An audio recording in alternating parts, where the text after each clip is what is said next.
Bonjour à tous, aujourd'hui nous allons étudier ensemble les politiques conjoncturelles. Nous tâcherons donc de répondre à la question suivante. Par quels moyens faire évoluer l'économie d'un pays à court terme? Il faudra d'abord observer les différents impacts attendus des politiques conjoncturelles pour ensuite comprendre les différentes orientations, évidemment politiques, de ces mécanismes. Commençons par les impacts. Nous aborderons successivement les effets de la politique budgétaire, puis ceux de la politique monétaire. La politique budgétaire consiste à utiliser certains instruments budgétaires, par exemple les dépenses publiques, l'endettement public, les prélèvements fiscaux, pour influer sur la conjoncture économique. Elle a pour objectif de corriger les déséquilibres qui affectent l'activité économique en utilisant les recettes et les dépenses publiques. Le budget permet au gouvernement d'agir rapidement sur une variable de l'économie. Dans le cadre des politiques budgétaires, sa finalité est de soutenir la croissance à travers l'utilisation des dépenses et des recettes pour financer l'action publique et impacter l'activité économique. Les recettes proviennent majoritairement des recettes fiscales, c'est-à-dire de l'impôt. C'est 90% du total des recettes. Ainsi, la fiscalité peut influencer la consommation, une baisse de la pression fiscale sur les revenus contribue à l'augmentation du pouvoir d'achat et donc peut favoriser la consommation, mais elle influence aussi la production, une baisse de la pression fiscale sur les entreprises peut favoriser l'investissement et la production, et elle peut également influencer par exemple l'emploi, une moindre fiscalisation des revenus peut inciter les travailleurs à travailler plus. En conclusion, on peut identifier ici deux types de visées pour les politiques budgétaires. D'abord assurer le financement des services publics, c'est le principal objectif de la gestion des finances publiques, et impacter le niveau d'activité économique du pays. Keynes met en avant d'ailleurs l'intérêt des politiques de relance budgétaire en période de moindre croissance. Voyons maintenant ce qu'il en est de la politique monétaire. Elle consiste à contrôler la masse monétaire pour assurer la stabilité des prix. Lorsque l'augmentation de la masse monétaire est supérieure à l'augmentation de la production, il y a un risque d'inflation, car il y a trop de monnaie. La conséquence est une baisse de la valeur de la monnaie à cause d'une hausse des prix et des salaires pour compenser. L'épargne perd alors de sa valeur. Un exemple concret, vous aviez 10 000 € à la banque, mais si les prix augmentent, vous pourrez acheter moins de choses avec ces 10 000 €. C'est ça que les économistes veulent dire en utilisant l'expression « la monnaie perd de sa valeur ». Les autorités monétaires disposent d'un instrument principal pour contrôler la masse monétaire, le taux directeur. Quand elles ont besoin d'argent, les banques peuvent obtenir des crédits auprès de la banque centrale, à un taux appelé taux directeur. En agissant sur ce taux, la banque centrale peut favoriser ou non la création monétaire des banques de second rang. En effet, si les taux directeurs sont élevés, l'argent central est cher pour les banques. Elles le répercuteront donc sur leur taux. Il y aura moins de crédits, moins de création monétaire, donc des prix plus stables.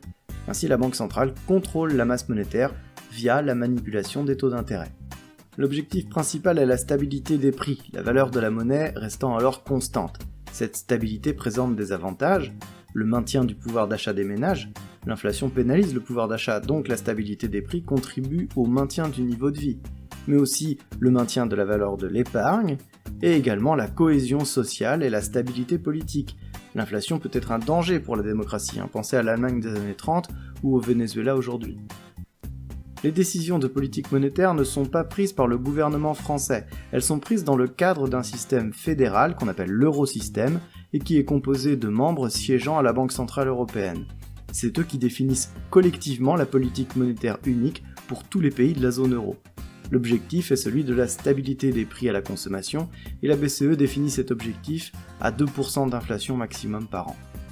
Maintenant que nous avons compris les impacts des politiques conjoncturelles, voyons les différentes orientations qu'elles peuvent prendre. On va distinguer les politiques de relance et les politiques d'austérité.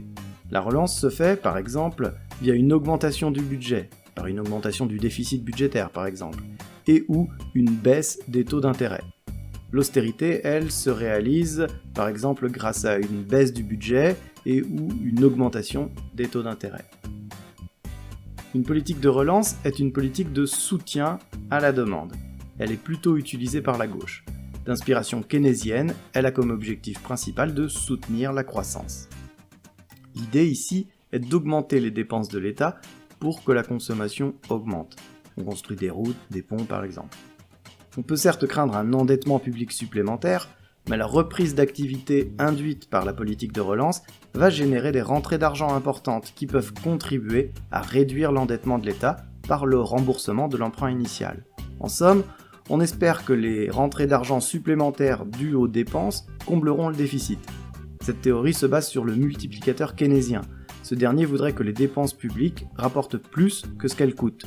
Ceci est cependant discuté par les économistes, particulièrement dans le cadre d'une économie mondialisée où les capitaux sont très vite transférés à l'étranger, et donc ne profitant plus au pays de départ.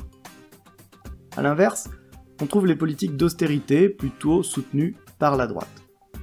Elles sont des politiques d'assainissement de la gestion d'un État. Les objectifs sont une gestion saine des finances publiques et une maîtrise des prix. Cette politique peut conduire à une baisse de la production et des bénéfices des entreprises, donc à une baisse des salaires et à une hausse du chômage. Si elle est trop sévère, la politique d'austérité peut entraîner une contraction d'activité qui pénalise la conjoncture à tel point que l'objectif initial, la maîtrise des finances publiques, n'est pas du tout atteint. Pour finir, on conclura en disant qu'aucune des politiques conjoncturelles présentées n'a prouvé son infaillibilité. Leur emploi et leurs effets dépendent de très nombreux facteurs et pas seulement économiques. Il s'agit réellement d'une alchimie très complexe. N'oubliez pas de retenir l'essentiel, les deux outils des politiques conjoncturelles, la politique budgétaire entre les mains du gouvernement et la politique monétaire entre les mains de la BCE, et les deux façons de s'en servir, pour la relance ou pour l'austérité. Bonne révision à tous et à bientôt dans la prochaine vidéo qui traitera des politiques économiques structurelles.